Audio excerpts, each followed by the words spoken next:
Ça, on les avait depuis longtemps. Elles étaient moins fortes, mais après, moins fortes. on n'avait pas les... Et les capacités d'investissement. Ceci étant, bon, les techniques d'apprentissage avant le deep learning, ça marchait quand même bien. Les SVM, ça marchait très bien. Il se trouve que le deep learning a l'air de mieux marcher, mais bon, c'est pas...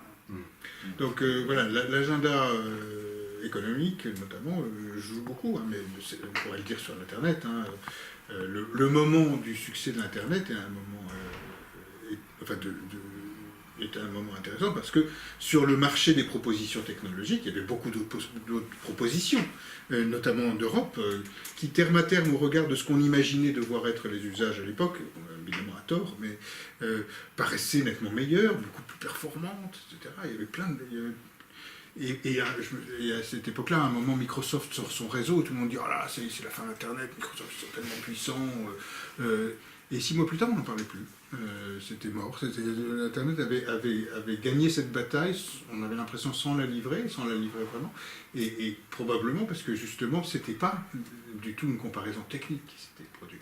C'était autre chose, qui était plutôt, pour moi, dans une congruence avec les modèles d'affaires qui étaient en train de se développer. Pour relancer un peu la discussion, je voudrais... On a une disposition.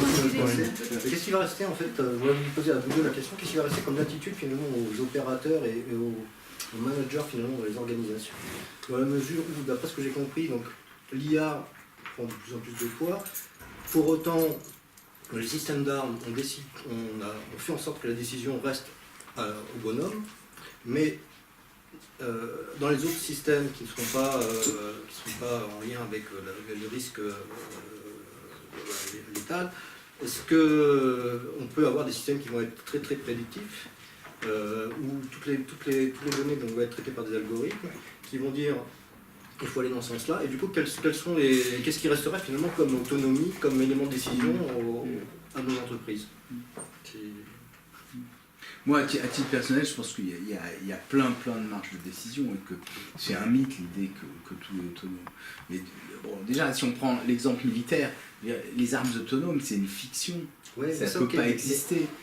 Mais je pense que dans l'entreprise, vous avez toutes les chances que le délire techniciste prenne la main sur les choix organisationnels. Mais je vais dans la même direction que Jean-Gabriel de ce point de vue-là, c'est-à-dire, en reprenant vos termes, c'est pas complètement impossible de le faire.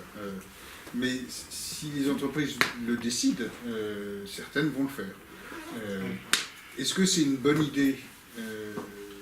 C'est une bonne idée si vos clients sont des machines, tous, ce qui existera. Mais si vous avez le malheur d'avoir des clients humains, je redis, à un moment, il y a quelqu'un qui va trouver ça bizarre. Je prends des exemples très bêta, hein, mais il y a une chose qu'on sait dans le commerce, c'est que l'occasion idéale de fidéliser pour très longtemps un client, c'est de résoudre bien un problème qu'il ou elle rencontre. Ça veut dire qu'il y a un problème, ce qui veut dire que vous allez vraiment essayer de faire quelque chose pour cette personne.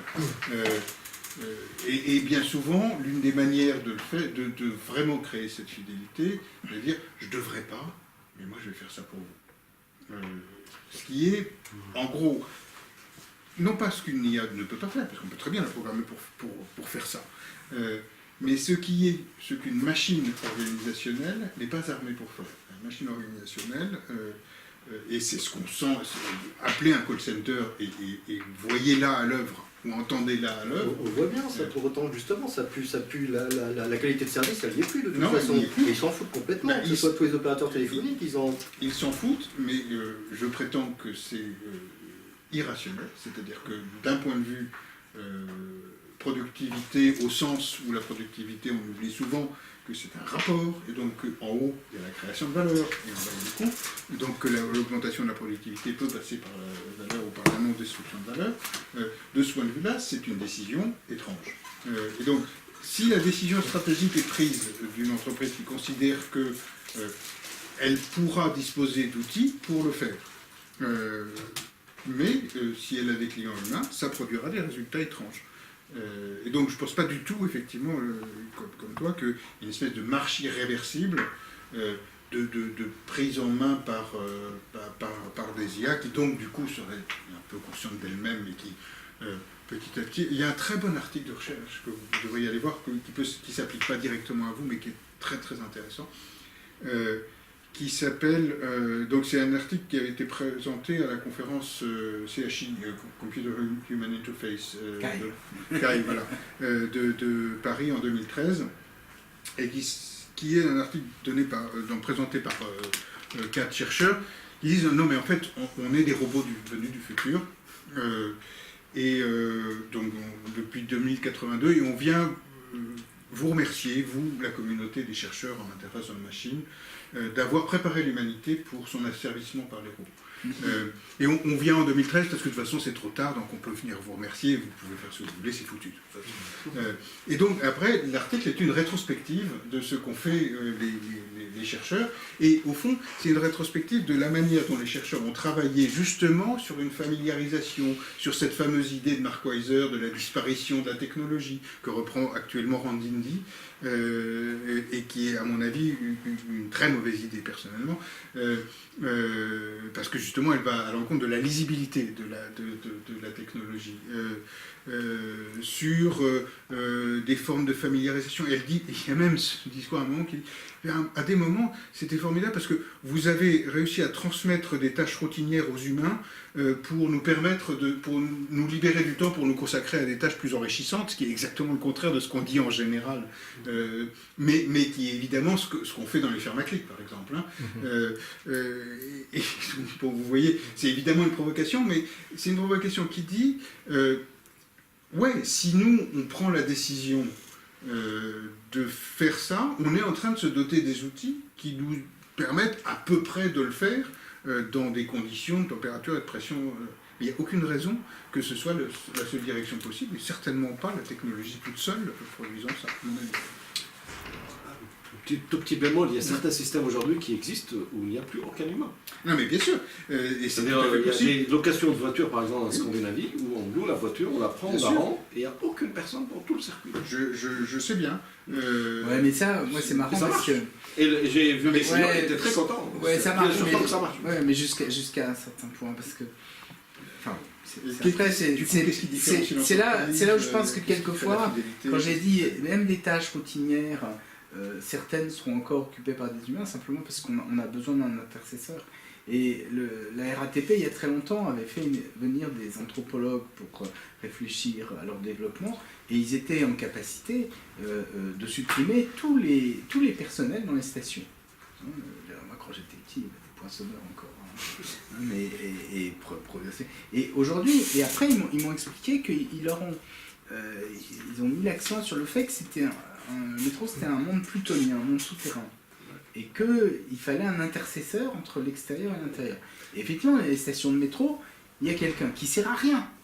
Quand vous voulez acheter un ticket, il vous dit allez à la machine. Mais il est là. Et certainement, c'est une présence, ça sert à quelque chose. Enfin, là où je suis d'accord, c'est que ce n'est pas tous les métiers, ou en tout cas, certains métiers peuvent être automatisés à 100%, mais certainement pas tous.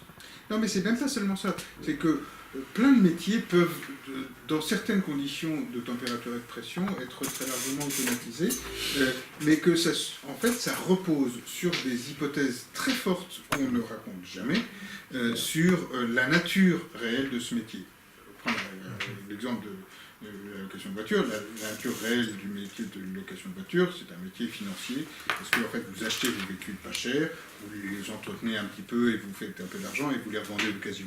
Et c'est là que vous faites votre marge, en fait, hein, si j'avais bien compris quand j'avais, il y a très longtemps, travaillé avec Eurocar. Donc évidemment, du coup, vous faites un truc comme ça, la qualité du service n'a jamais été terrible, parce qu'à la banque, etc., vous aviez cette espèce de long contrat à remplir, etc. Donc bon, vous pouvez le faire si vous considérez qu'effectivement, finalement, vous n'avez pas tellement envie de créer une relation forte avec un client, etc., que ça vous en fichez un petit peu que le client, il regarde entre Alice, Europcar, etc., et qu'il change quand il veut. Autre exemple que je cite souvent, c'est quand on dit, et là aussi on a raison, on a probablement des IA qui aujourd'hui peuvent faire des diagnostics plus précis et voire même établir des stratégies curatives plus précises que des humains. Et ça, c'est vrai et c'est positif sur la santé si vous considérez dans un certain paradigme médical qu'un corps malade, c'est une machine détraquée. Et c'est l'essentiel du paradigme occidental.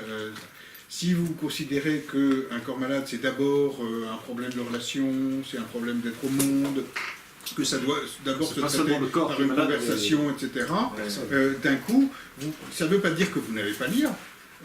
Ça veut dire qu'éventuellement le médecin a cette IA, qu'éventuellement ce médecin, au lieu d'avoir cette IA comme ça, va l'avoir avec vous, que vous allez rentrer dans une autre forme de conversation, etc. Et c'est des stratégies complètement différentes qui peuvent se mettre en œuvre à partir de ces mêmes capacités, parce qu'en effet, c'est vrai que si une machine voit 100 fois plus de patients qu'un médecin n'en verra jamais dans sa vie, il n'est pas impossible que sur un certain nombre de choses, il y ait une c'est justement fait aussi parce qu'on ne distingue pas, il y a les tâches, il y a les métiers et il y a les emplois. Et c'est pas du tout la même chose. Que certaines tâches soient automatisées, oui. Mais justement, les métiers, c'est pas une seule tâche. Mais c'est une question d'agenda aussi. Ce sont des métiers qui évoluent. Voilà, aux États-Unis. Et ça, enfin bon, moi là par exemple, parler de la banque, hein, moi je travaille un peu avec des gens de la banque, enfin, je réfléchis à ça. Alors il y a des moments où les métiers changent, il y a des moments où ils sont essentiellement les mêmes, mais ils se transforment. Par exemple, en assurance, il semble que les métiers changent. Dans la banque, il semble qu'ils soient relativement inutiles. Après, je vous dirai plus de quelques mois parce qu'on regarde ça avec eux. Et puis ensuite, il y a les emplois. Est-ce qu'effectivement, le fait d'automatiser fait qu'il y aura moins d'emplois? C'est une autre question. Après, parce qu'il se peut que les métiers demeurent, mais qu'en réalité, on ait besoin de moins de gens, plus de gens. Bon. Et en tout cas, il est clair que les compétences, elles évoluent. Ouais. Je vais vous proposer d'arrêter là pour libérer nos conférenciers, tous ceux qui ont un peu de temps et qui veulent continuer à discuter de ces sujets passionnants.